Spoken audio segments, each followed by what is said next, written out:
Thank you to all of the team at Cornwall Barrow for making these things possible. I think it's great that we have the opportunity to sort of still connect with one another, and I guess there's no nicer thing to connect over than a glass of wine. Today is Sauvignon Blanc Day, so we shall definitely raise a glass to each and every one of you when we taste the wine. Just what I thought we would do today, because I know that there's some people who weren't able to make the session last week and are dialing in for the first time. Well, I'll give you a sort of little bit of a recap on what we covered last week in terms of the history and the winery, and a little bit about the region. And then we will go into the Sauvignon Blanc, and then we'll talk about the central Otago region, to talk about the Pinot Noir. But we will intersperse it with opportunities to ask questions, because I sort of appreciate we have sort of up to an hour.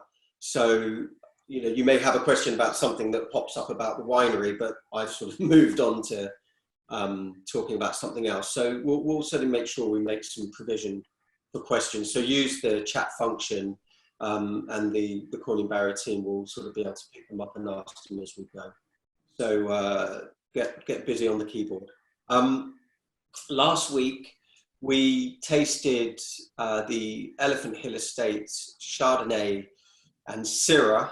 Chardonnay, I guess probably some people would be more aware of growing across New Zealand.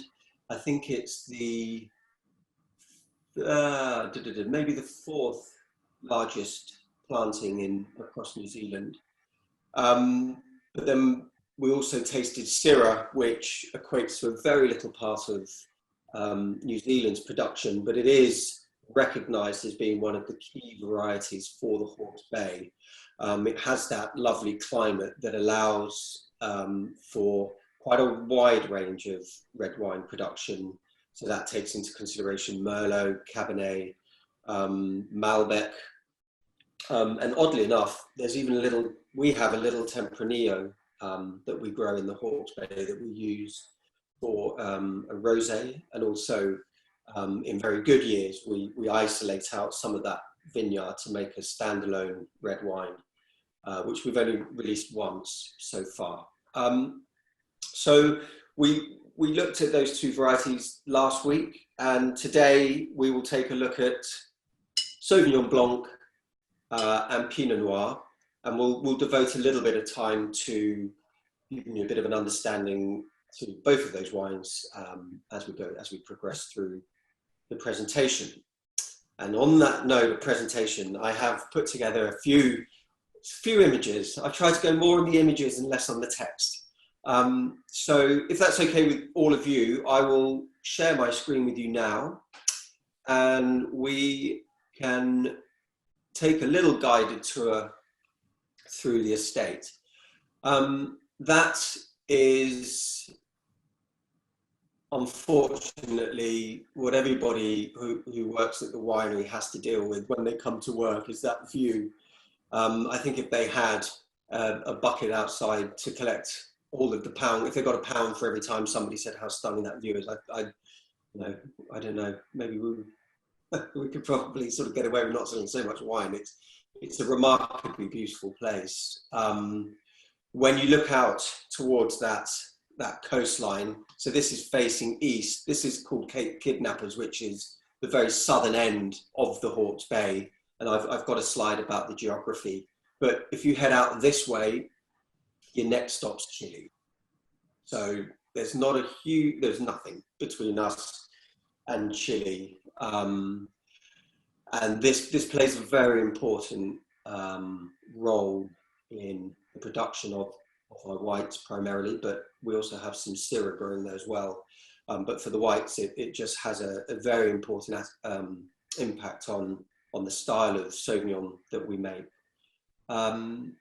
So Elephant Hill is a very young winery in terms of sort of wine production. I mean, Hawke's Bay, whilst it is the second largest region in New Zealand, is the oldest, with records going back to the 1700s of viticulture for sacramental wine for the priests who came over to do their sort of missionary work. But Elephant Hill their story starts in 2003, when the German couple, Roger and Raiden Weiss, visited New Zealand and visited the Hawke's Bay, actually to buy a vintage motor car. And they were shown this estate, which only had some plantings of vineyards at the time. There was no winery, there was no restaurant, there was nothing. The vines were set up to produce fruit to sell to other producers. And they had a vision to build a winery and to build a facility for people to come and be able to enjoy the space. And from that, Elephant Hill was born. So there was no name. And in fact, there was no elephant and there was no hill.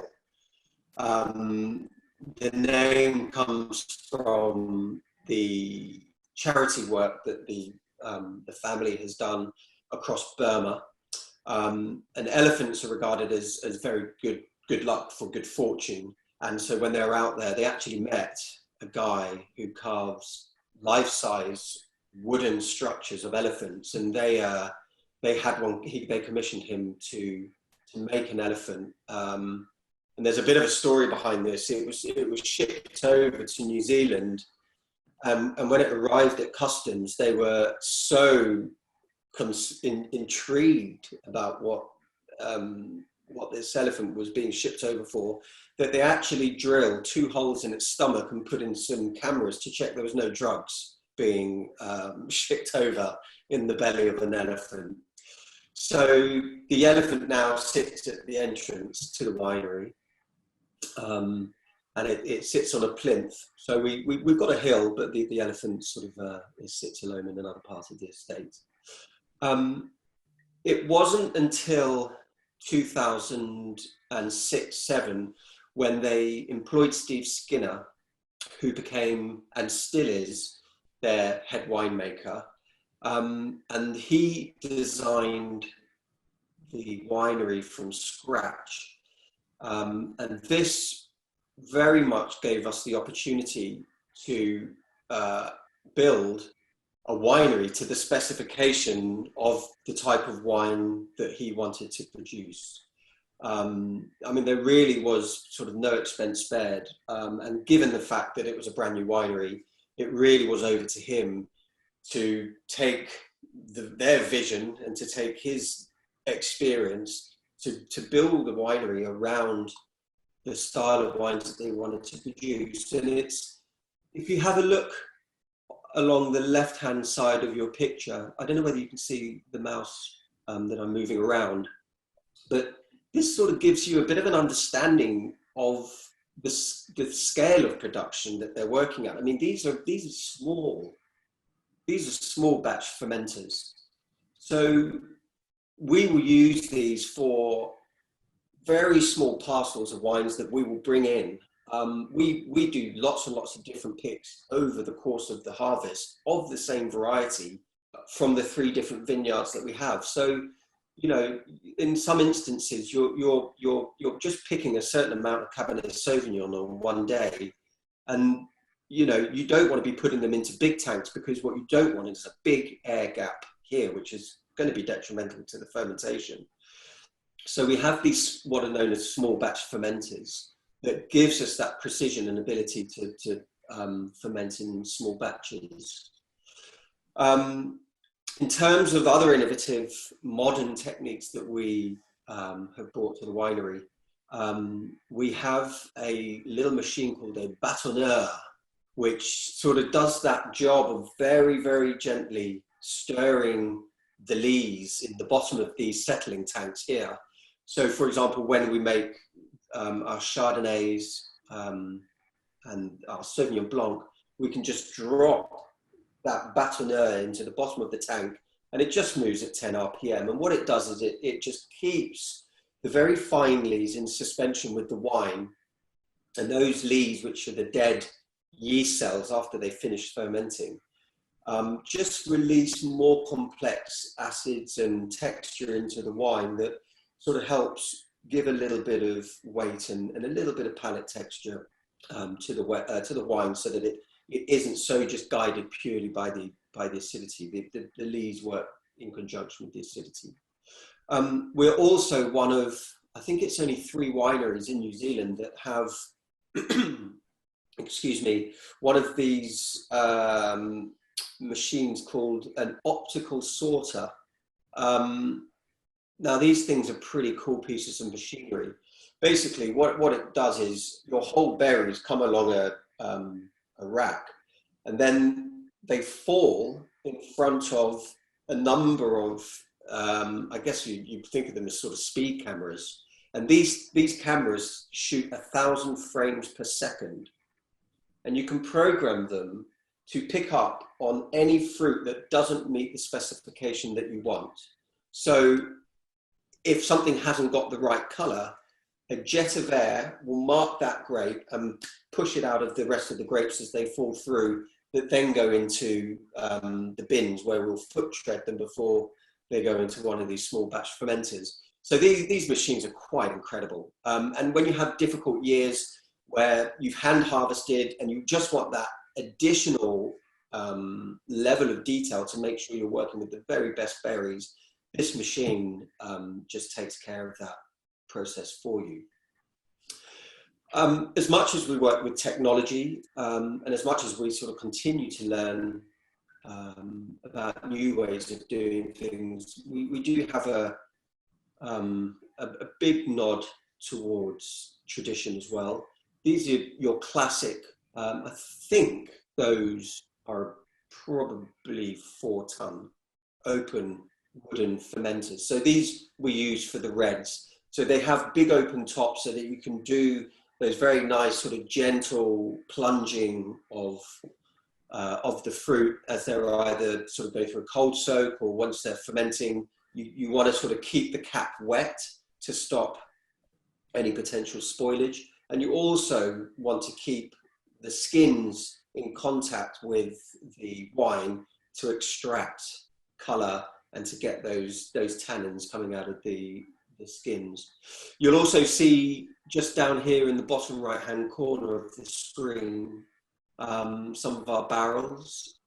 We work with all French coopers, primarily coming out of Burgundy, but, and this is obviously a recorded presentation, but we have a little inside story. I don't know if anybody's ever heard of Domaine Ogier from Rhône, a very famous French winemaker, known very much for his Côte Rôtie. He actually came over to New Zealand in the Hawke's Bay many years ago when we first built the winery, and he was very interested in making wine in the Hawke's Bay because he thought the quality of the Syrah there was excellent. And he approached Steve at Elephant Hill to ask if he could use the winery to do his test production, and Steve was like, of course, I mean, this is a winemaking legend. And he asked him if he could send over his barrels, to which Steve said, yeah, absolutely fine. And these are barrels that are made exclusively for Domaine Ogier. But for reasons I don't know, the project never went ahead.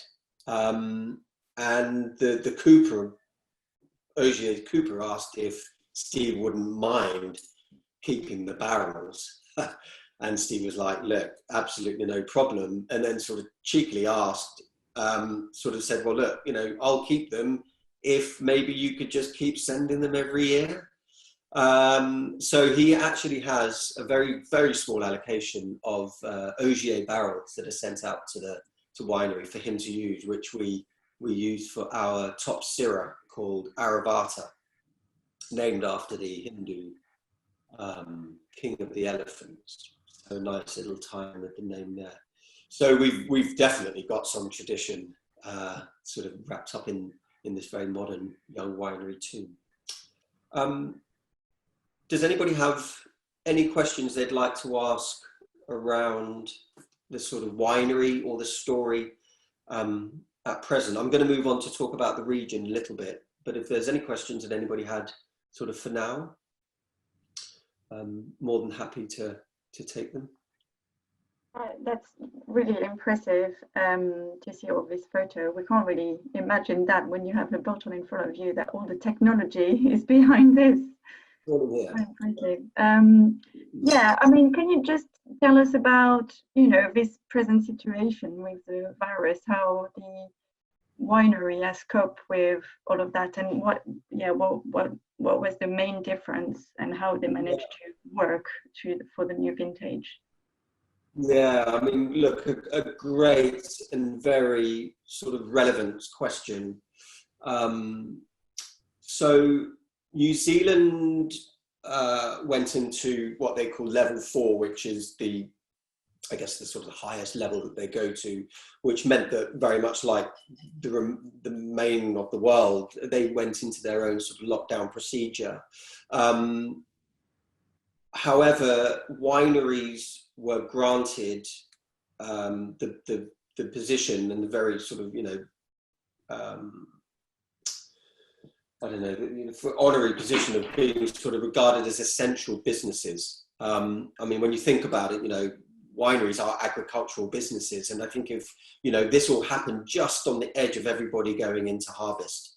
So it would have been devastating if they weren't allowed to go ahead and make their wine. So they were allowed to operate, but this was done under some very, very strict rules, in as much as anybody who wasn't essential to the production process were asked to work from home. So all of the office is working from home still at the moment. And for the winery team and for the viticultural team, because you have to remember everybody's out there picking, we would normally have guys working down rows side by side, but everybody had to keep their distance between one another. People weren't allowed to travel in the same vehicles unless you could get this 2-meter distance between everybody. So you imagine you're picking teams and stuff like that in the morning. There was a lot more that had to go into the coordination of the pickers. And then back at the winery, interaction between people on site that day have to be recorded. Obviously, people had to keep a distance between one another, and then that added layer of cleanliness around equipment used. Wineries are very clean environments anyway. You're constantly cleaning tanks and pipes that you use for taking wine from one tank to another, but the handling of all of these things also had to be taken into consideration. Gloves were worn. And there were recordings of all interaction between people, so that if anybody did catch anything, they were able to then trace it back and be in touch with other people to be able to sort of monitor it. So, we were so fortunate to be allowed to continue. Wineries that have cellar doors were not allowed to receive any people to be able to pick up wine. Our restaurant closed. So, it was really just operating on the most essential basis with the most essential people. And I don't know whether sort of anybody's followed the news, but they've now dropped to level 3. For a winery, you still operate at level 4. But what it has just meant for is, in the wider context of the population, people are allowed to go back into a working environment, but they've got to, follow rules regarding that. Cellar doors are open for collection, and restaurants are now allowed to do collections of food. So there's a sort of relaxing and some opening up of business. So yeah, that's kind of where we're at. It made, I think, vintage this year. I mean, it was across New Zealand. As far as I've spoken to most people in other regions, had a conversation with somebody in Martinborough this week. I had a very brief conversation with somebody down in central Otago, and by all accounts, it's looking like a great vintage, but obviously one that will go down in the books as being a very challenging vintage for very different reasons to having a challenging vintage around sort of harvest conditions or weather and things like that. It will be a truly memorable and spoken about vintage. I mean, it's sort of, this whole pandemic happened at the beginning of vintage, and people were worried about whether it would go ahead. And some people actually picked a little earlier and maybe brought in fruit that probably, you know, wasn't sort of in perfect condition, but fortunately things moved quickly to allow people to continue. So yeah, one of those vintages that will go down in history for sure, but some great quality wines to come out. Just to understand a bit more, can you tell us how many people are working on over there, like on the harvest part of the year? Yeah, well, yeah, great. I mean, again, another great question. I mean, look, for many, many years, I think it was only in 2017 maybe that Steve was forced to take on an assistant winemaker. He's been the only person full-time in the winery since 2008 when the first vintage was released.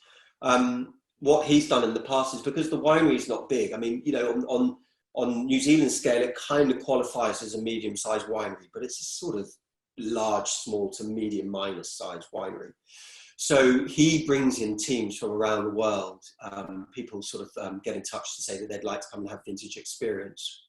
So in the winery, I guess he would be working with a team of himself plus maybe 4 to 5 other people. So again, not a huge team. And then in the viticultural side, we have a full-time head viticulturalist who works with Steve, and he has a smaller team that work with him. And then we will bring on, I mean, I only know from sort of having worked in the Gimblett Gravels vineyard in vintage one year, we probably have a team of about 15 pickers in that vineyard. But what we're very fortunate, because the vineyards tend to sort of come onto ripeness and picking at different times, so we can move those teams around. But we'll generally have, I guess, between 15 and 20 pickers who go out, because we hand pick 90% of our fruit. So, you know, it's quite labor intensive. And then, yeah, at the end of harvest, you'll sort of phase out the winemaking team. So it will come down to just Steve and his assistant winemaker. And then you might keep on a couple of people just to help sort of move barrels around and stuff like that. But then it will just drop back to Steve and his assistant winemaker. Yeah, back to just them two, living and breathing the winery. Yeah. I mean, it's quite incredible. I mean, the number of barrels that Steve works with, and he knows his way around them. It's quite mind-blowing to see him in action when you go around doing a tasting with him. He's clambering around barrels with his pipette and saying, "Oh, have a taste of this. It's block 1, row 27, clone MS Syrah." And you're like, wow, yeah, it's quite a level of detail. Yeah. Why, just before you go to the wine then, that we have tonight, can you explain why they choose to have so many different variety at the Elephant Hill and not focus on more like single grape variety? Why, like, you have a massive range of different Yeah, we're fanatics, I guess. You just can't say no to trying something new every year. Yeah, look, I think that might actually be a good opportunity to move on to the next slide, because that very much ties in with the region. So this is the Hawke's Bay up here on the east coast of the North Island. Marlborough is down here, which I guess everybody's heard of. And then so there's Hastings, the main town. So it's fair to say that the majority of the premium winemaking and the broadest palette of varieties are grown down here in the south, around this area of Hastings. Esk Valley has, you have some sub-regions up here, and then Central Hawke's Bay down there. But this is where we're looking at for the sort of primarily the premium area. And this is the most famous area, the Gimblett Gravels. So you have to look at the sub-region as a whole to be able to understand why you actually have the ability to grow so many varieties. I think this is why we have planted so many different varieties, is because what you find in the Bridgepath Triangle here, the Narururo River has never flowed like this all its life. It's been shaped by floods, hurricanes, earthquakes that have actually changed the direction of the river over the course of its life. So the Bridgepath Triangle, whilst these two sites are literally 5 kilometers away from one another, this area is about 10,000 years older than this area. And the age of this vineyard, or this sub-region, has allowed for a greater layer of nutrients and water holding capabilities in the soil that produces wines of a certain style. And here we have a little bit of Chardonnay grown, and you'll also find Merlot, you'll find Syrah, you'll find Cabernet Sauvignon. If you travel over to the Gimblett Gravels, well, this was only formed in the late 1800s. And it is a very exposed riverbed. It's very, very deep gravels. Its water retaining capabilities are next to nothing. There's very, very little topsoil, and it's very free draining soils. So the results you get from this vineyard, this area 5 kilometers from here, are markedly different. And this has made this area the real premium region for what we call Bordeaux blends. So based on Cabernet Sauvignon, based on Merlot, we also have Malbec planted there. We obviously do have some Syrah, and we get some excellent results from Syrah in there. But you'll find we have Cabernet Franc growing there as well. So, you know, it's just very well suited because of those soil types to plant those varieties. But then as you get down to Terwanga, which is this very coastal site, we move, this is not the sea here, by the way, this is just a sort of water feature at the front of the restaurant. The coastline is actually along here. You can see the coast there. But here, this block, particularly that you look at, this is one of our Sauvignon Blanc blocks. And this sits on what was once the seabed. 1931, I think it was. There was a huge earthquake that flattened the town of Napier. And it had the effect of lifting the seabed by 4 meters and exposed the seabed, which was all this shingle and some sandy characteristics to it. And this is planted on that old seabed. So the block that you have here is completely different to the block just the other side of the restaurant at the back. And it's very different to the area that we have coming up to the side of here, up to towards the back. That moves into stonier and more heavy clay soils. So this is much more suited to our white wine production. But we also grow, we have Sauvignon Blanc, Chardonnay, Viognier, Pinot Gris, and at the very back, on a slightly elevated part of the vineyard, we have Syrah. And we're the only people that have coastal planted Syrah. Some people said that it was too cool. This facing east, you get some very cool sea breezes that come in off the coast. And that will keep this vineyard about 4 degrees cooler than you'll find in the Gimblett Gravels and Bridgepath, which are sort of 20 to 25 kilometers inland. So it has a marked difference on our vineyard.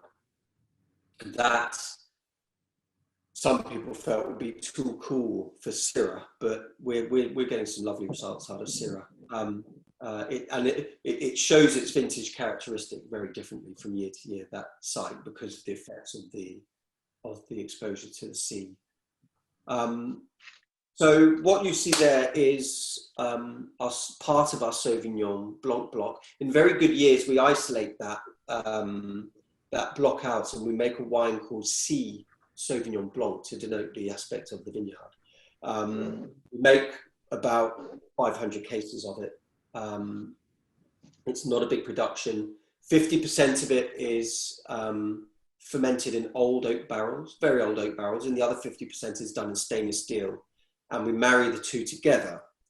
But if we use this as the opportunity to take a look at the estate Sauvignon Blanc, in 2017,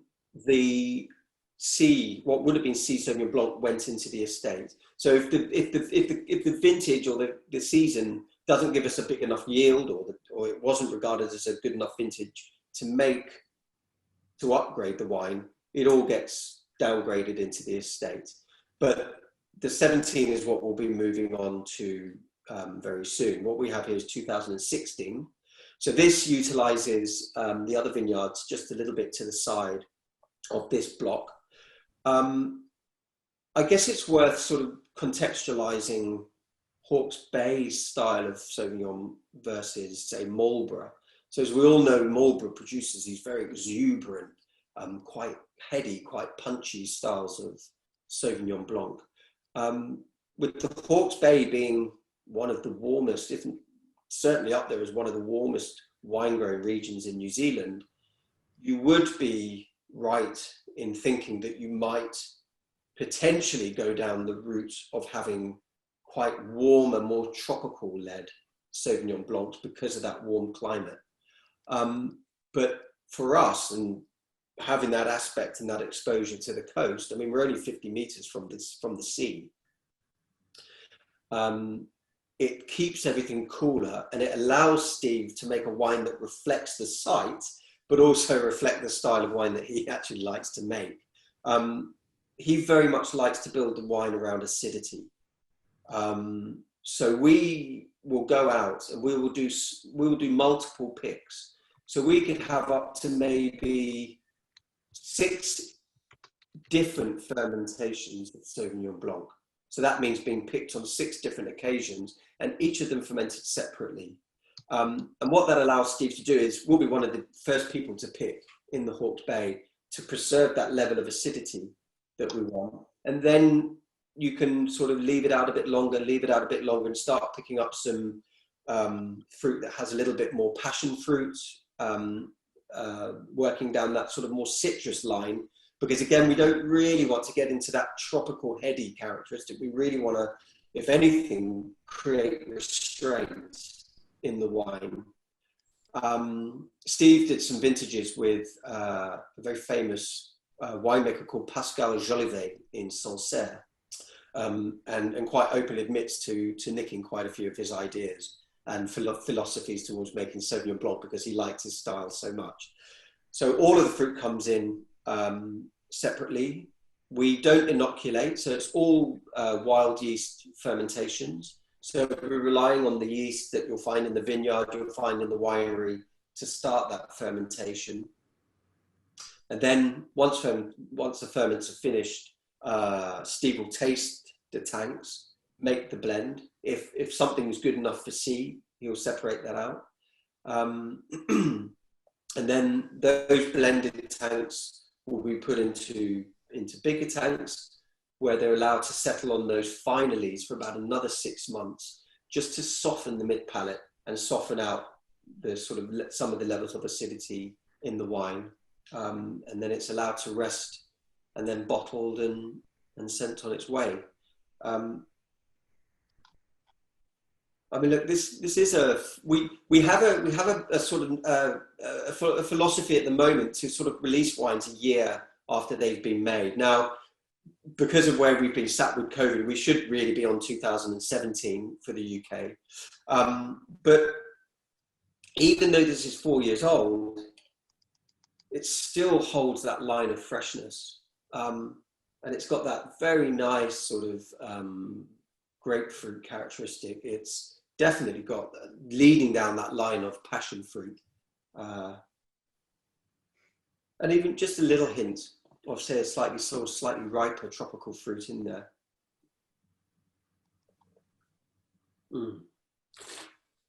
Happy Sauvignon Blanc Day, everybody. Again, you've just got that lovely line of acidity which is sort of the frame, but it's the filling of the wine as well. Everything else sort of is built around that acidity. Finish is refreshing. And what you'll actually find is if you look on the back of the bottle, it's only 12.5%. So there you go. And that is in part to picking earlier when the sugar levels are lower, but also just having that cooler characteristic in the wine. So there you go. Yeah, lovely thread of acidity. I guess from a food perspective, I mean, look, if we can get any oysters from anywhere, I'd sort of suggest you get, a plate of oysters would be quite nice. Any kind of shellfish, seafood, some chili, a bit of chili wouldn't go amiss with this. I think that would be really nice. I don't know if you do a seafood linguine or something like that with some fresh chili chopped up into it and a bit of parsley. But salt and vinegar hula hoops is also a great match with Sauvignon Blanc, just to keep things simple. Would anybody like to offer up any comments or have any questions about the Sauvignon Blanc? I'll come out of the screen for a couple of minutes. Yeah, on the fact that so we're drinking 2016 today. How long can we keep this bottle if we have it in? Well, we've kept what the Sea Sauvignon used to be known as our reserve Sauvignon. We in the restaurant. I was over there in January this year. They were pouring the 2009 Sauvignon Blanc, which comes from that block that you see at the front of the winery. I have bottles of Estate 2013. I mean, no drama whatsoever. I think let's give these wines sort of 10 years. It's the acidity. The acidity is one of the all-important things to ensuring that the wine has the ability to age. It's partly in part to do with pH levels, but it's having that acidity that just protects the wine. It's a bit like tannin in red wine. It becomes a preservative. So that acidity is what keeps these wines going. And I think having that very nice sort of elegance of fruit, it's not a Riesling, but if you imagine that sort of acidity is what keeps those Rieslings, allows them to age very gracefully. The sort of evolution of these wines is very slow because of that sort of delicacy of fruit and level of acidity. And I don't know if anybody's actually sort of got the wine in front of them. I know that some of you have, but it's just, it's when we talk about the acidity, we're not talking about an aggressive acidity. We're not talking about this really punchy in your face. We're sort of talking about just a present acidity, but something that hopefully sits in balance with the level of the fruit. And having that bit of lees contact for those 6 months just brings a little bit of softness out. It softens out the acidity in there. The acidity is still there, but the lees just add a little bit of texture to the mid palate towards the finish. Yeah, I like the sort of. I mean, you have to remember that there is a lot of Sauvignon Blanc planted in the Hawke's Bay because it's what New Zealand was really founded on. But you will see different styles. So I'd say go out and sort of experiment with some others and see how they compare to Elephant Hill and see the differences, because that will very much be site specific. And also the sort of style that a winemaker will be making. But, the Hawke's Bay has its own representative style in the same way that Marlborough does, or Nelson, or, all the other wine regions.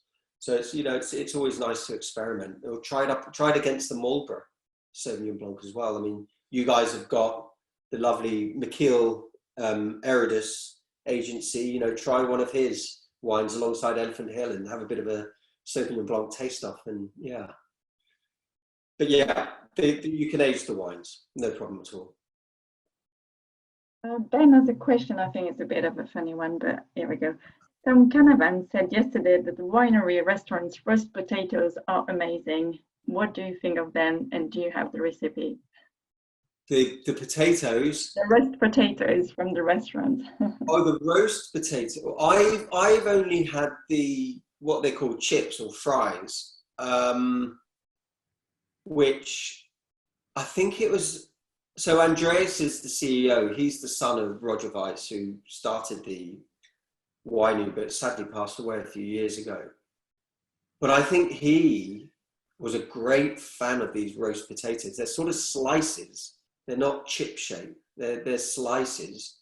And I think Roger sort of fell in love with these potatoes that the chef was making. I haven't got a clue how he makes them. But right. To another question, actually, with the restaurant, I suppose pairing the wine is one thing that they do very carefully. Do you want to tell us a bit about that? Yeah, so they were always very keen to have wines that paired well with the food. They had when I was out there, they had a dish which was based on ceviche, and it was kingfish, which is quite a firm flesh fish from the sea, and you basically do it in acids. So you cure it in acids, you know, like how you do ceviche, so lemon juice and lime juice. But there's they also built in some coconut milk into it as well. And normally, you know, you'd probably tend to shy away from wines with this level of acidity with cream, but it's just was tossed in the kingfish, and then they use some of the sort of these micro leaves, you know, just very small sort of leaves, salad leaves that gave a nice bit of bite and crunch in the dish, and that worked beautifully. You know, you've got all that nice sort of quite textural fish and the flavors of the fish, and the Sauvignon Blanc acts more as a way of cleansing the palate and just adding to that freshness that you'll find in the sort of ceviche mix itself. So yeah, you know, I think it's that kind of wine that is really nice as an aperitif, and then with some sort of light, simple flavors, salads, that kind of thing. Yeah. Sounds delicious. It was good. Do you want to go to the Pinot Noir? We only have 15 minutes left. Oh, Jesus. Right. Yes. Sorry, everybody. Let me jump back onto the presentation for you. So we're going to whiz down to central Otago, down in the south here, very much regarded as the place to make top quality Pinot Noir. Queenstown, I'm sure if anybody's been to New Zealand and went to the South Island, probably had a visit to Queenstown, and a truly, truly beautiful place built around this huge lake here. That is sort of the start of central Otago, and you follow down through this valley here, you come through Gibbston, you follow up. This is the Pisa range here, which swings all the way around to Wanaka, another sensationally beautiful place. And here is Lake Dunstan. So down here in Bannockburn, you'll find people like, and Cromwell, you'll find Quartz Reef, and I'm trying to think of the very iconic winery down in Bannockburn, but the name will come to me. But we don't feel that the Hawke's Bay is the right environment to make Pinot Noir. As I was saying before, it's a very warm place. What Pinot Noir likes is warmth, but then it also likes the coolness as well. And what you get down in central Otago are short, hot summers, but given all these mountain ranges, you get what we call this diurnal change or diurnal swing. So that means you can go from a 30-degree day, but it could drop to 6 degrees in the evening. And that is the all-important coolness that Pinot Noir likes to have to recover from all its sunbathing it's done during the day. So we went down to central Otago, and we met a winemaker who has a site up on here called Bendigo.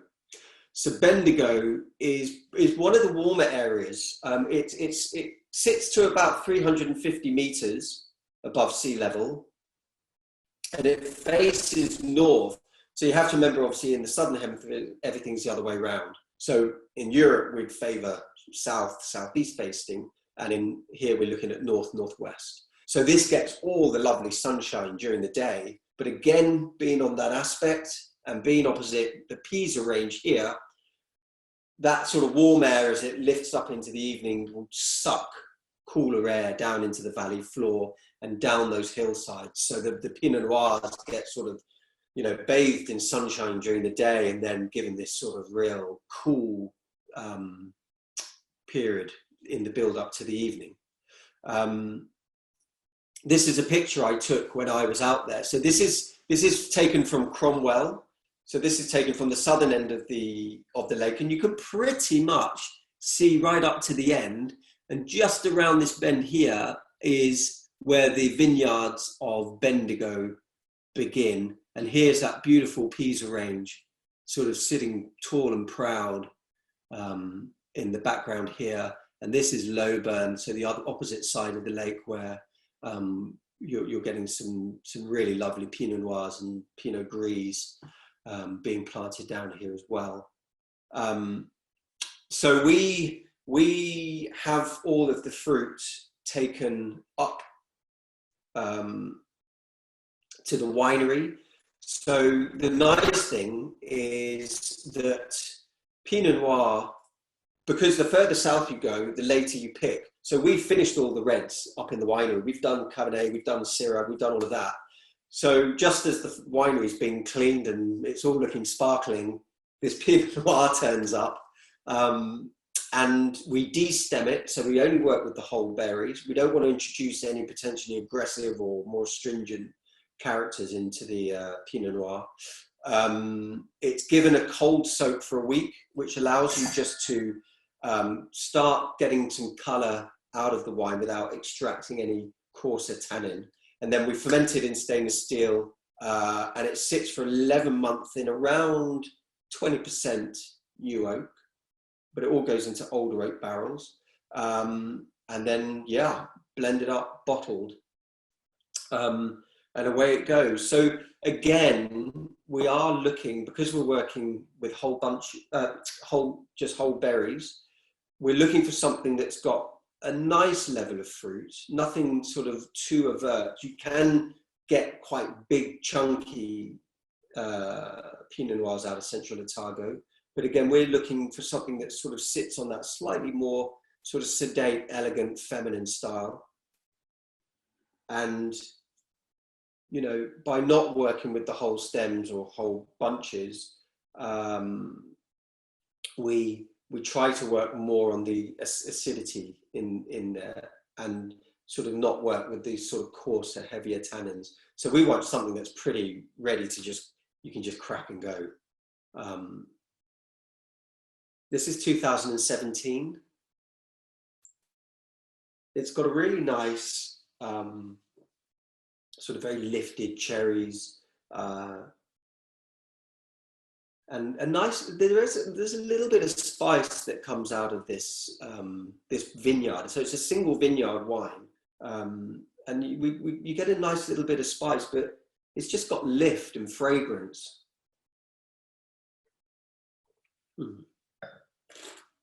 And I think that the palate echoes